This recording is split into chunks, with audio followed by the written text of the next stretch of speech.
Digital హైవేగా రూపుదిద్దుకుంటున్న Hyderabad to Bengaluru హైవేలో అటు Microsoft data centre కి, ఇటు పోల్పల్లి సెట్స్, అటు ఇంటర్నేషనల్ ఎయిర్పోర్ట్ కి, ఇటు రీజనల్ రింగ్ రోడ్ కి చేరువలో ఉన్న బాలానగర్ హైటెక్ పార్క్ లో ఇన్వెస్ట్ చేయండి. భవిష్యత్తు బంగారుమయం చేసుకోండి. Contact number 8500155255.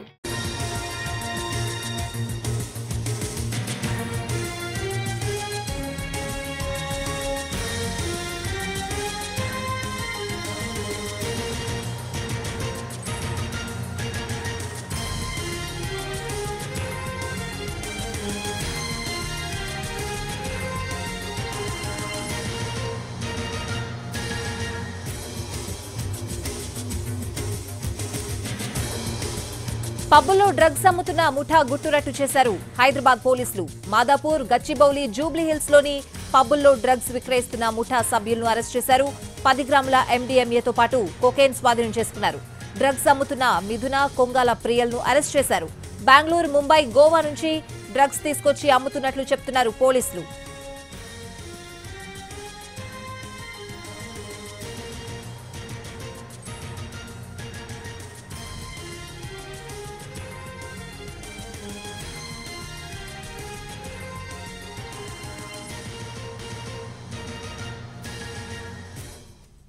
Madhapur, Gachibowli, Jubilee hills లోని పబ్బుల్లో డ్రగ్స్ విక్రయిస్తున్న ముఠా సభ్యులను అరెస్ట్ చేశారు పోలీసులు. ఇదే అంశానికి సంబంధించిన పూర్తి అప్డేట్స్ మా ప్రతినిధి రవి లైవ్ లో అందించడానికి సిద్ధంగా ఉన్నారు. రవి,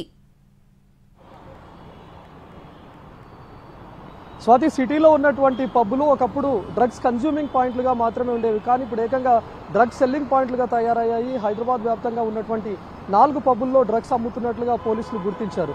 మాదాపూర్లో ఉన్నటువంటి ఆర్టిస్ట్రీ అనే పబ్బు, గచ్చిబౌలిలో ఉన్నటువంటి ఎయిర్ లైవ్, అదేవిధంగా ప్రస్తుతం మనం జూబ్లీహిల్స్లో చూస్తున్నటువంటి క్లబ్ రాక్ పబ్తో పాటు క్లబ్ రాక్ అనేటటువంటి 4 పబ్బుల్లో డ్రగ్స్ అమ్ముతున్నట్లుగా గుర్తించారు. ముఖ్యంగా గోవా, బెంగళూరు నుంచి డ్రగ్స్ తీసుకొని వచ్చి 2 అమ్మాయిలు, మిథున, కొంగల ప్రియ అనే 2 అమ్మాయిలు కూడా ఇక్కడ పబ్కి వచ్చే కస్టమర్లకు డ్రగ్స్ అమ్ముతున్నట్లుగా గుర్తించారు. ప్రస్తుతం మనం చూస్తున్న ఈ పబ్ జూబ్లీహిల్స్ రోడ్ నెంబర్ 36లో ఉంది. చాలాసార్లు ఈ పబ్ పైన కేసులు కూడా నమోదయ్యాయి.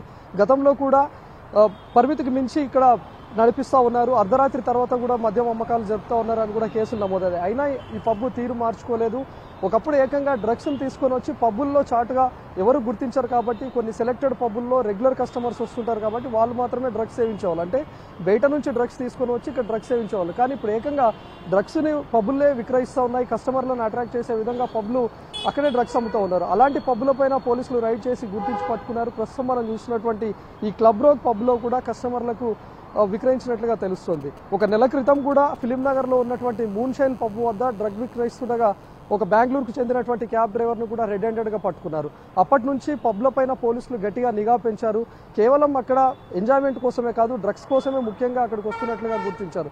సిటీలో రోడ్ నెంబర్ 36 అంటేనే పబ్స్కి కేర్ ఆఫ్ అడ్రస్గా మారిపోయింది.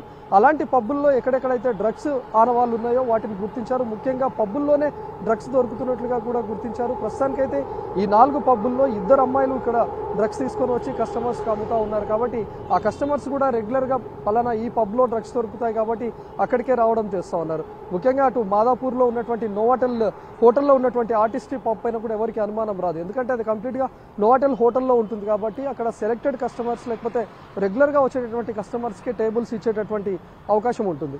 మరోవైపు గచ్చిబౌలిలో ఉన్నటువంటి ఎయిర్ లైవ్ పబ్లో కూడా ఎప్పుడూ టేబుల్స్ దొరికినటువంటి పరిస్థితి. అంటే ఈ పబ్బులు ఖచ్చితంగా ఎవరైతే డ్రగ్స్ తీసుకుంటారో అలాంటి కస్టమర్స్నే టార్గెట్ చేసుకుంటూ ఇలాంటి పబ్బుల్లో మాత్రమే డ్రగ్స్ని అమ్ముతున్నట్లుగా గుర్తించారు. ప్రస్తుతానికైతే ఈ 4 పబ్బుల్లో డ్రగ్స్ అమ్ముతున్నట్లుగా 2 అమ్మాయిలు చెప్పారు. మరి వీళ్ళ వెనక నెట్వర్క్ ఏ విధంగా ఉంది? అటు బెంగళూరు, గోవా నుంచి ఎక్కడెక్కడ నుంచి డ్రగ్స్ తీసుకొని వస్తున్నారు? హైదరాబాద్లో ఇంకొన్ని పబ్లకు ఏమైనా సప్లై చేస్తున్నారా? పబ్ మేనేజ్మెంట్లో ఇన్వాల్వ్మెంట్ కూడా ఇందులో ఏమైనా ఉందా అనేది ఇంకా తెలుస్తున్నారు. Swati. Right Ravi, thanks for the update.